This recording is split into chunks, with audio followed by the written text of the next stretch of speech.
और वहीं भाजपा के वरिष्ठ नेता जयराम जाटव ने कहा है कि राजस्थान उपचुनाव में आमजन का रुझान भाजपा की ओर है। इसके अलावा रामगढ़ में भी कार्यकर्ताओं के एक होने से भाजपा को लाभ मिलेगा।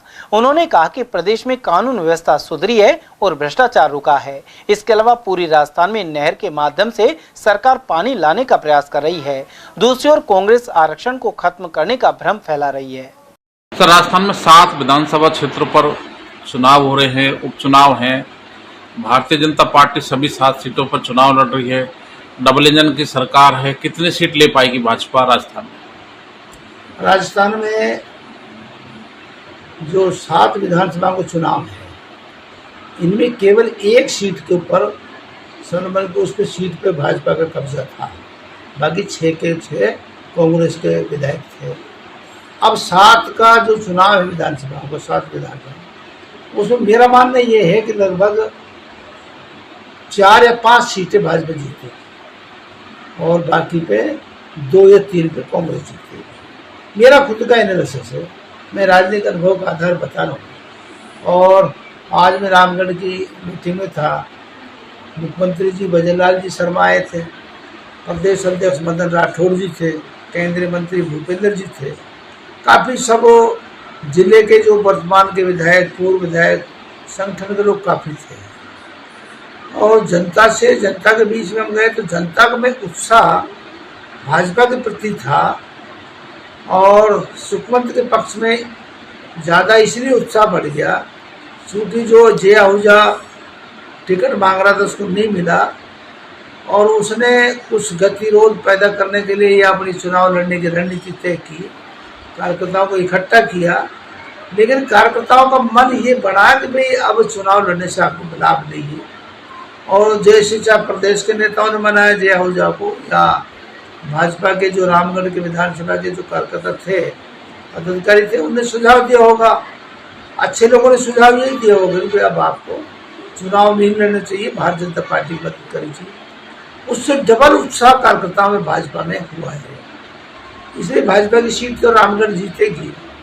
दौसा में इनके पास, कांग्रेस के पास कोई प्रत्याशी ऐसा था ही नहीं जो दौसा में ये कांग्रेस वाले टिकट दे। ये केवल अनुसूचित जाति या जनजाति का कार्ड खेल रहे हैं।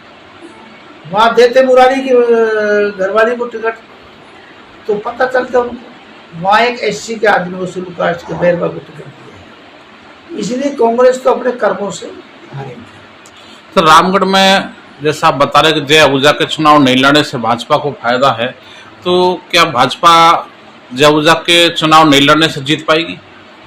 नहीं, चुनाव अगर भाजपा का बागी प्रत्याशी जय आहूजा चुनाव लड़ता तो कार्यकर्ताओं में मनमुटाव रहता है, वैमनस्यता रहती, वो वहाँ है, वो वहाँ है। और आज भाजपा कार्यकर्ता एक जगह है, एक मुखी है, एक स्टेज के ऊपर है, एक विचारधारा पे है। तो इसका फायदा चुनाव परिणाम में देखने को मिलेगा, भाजपा को मिलेगा। रामगढ़ में जीत सकती है भाजपा? रामगढ़ में जीत नहीं सकती, जीतेगी, 1000% जीतेगी। और मैंने देखा वहाँ जो पिछले विधानसभा के चुनाव में, लोकसभा के चुनाव में अनुसूचित जाति के जो मतदाता थे वो कांग्रेस को गए ज़्यादा, भाजपा को बहुत कम रेशो मिले। आज की तारीख में अनुसूचित जाति के लोग, मैं जाटव समाज की बात कर रहा हूँ, मेरे लगभग 10-20 गांव के लोगों से चर्चा हुई मीटिंग से पहले और बाद में भी चर्चा हुई, वो सब भाजपा को वोट देना चाहते हैं।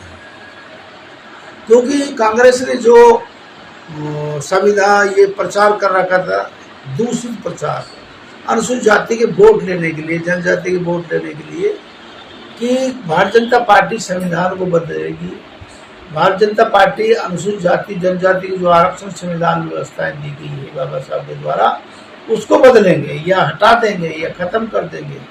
तो वो जो भ्रम था वो दूर हुआ।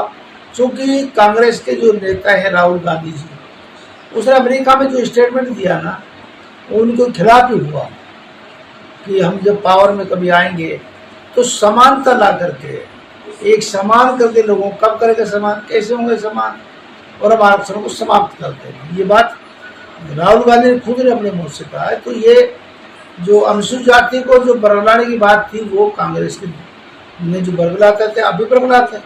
लेकिन बात अनुसूचित जाति के लोगों से दिमाग से निकल गई कि कांग्रेस जो कहती है वो करती नहीं।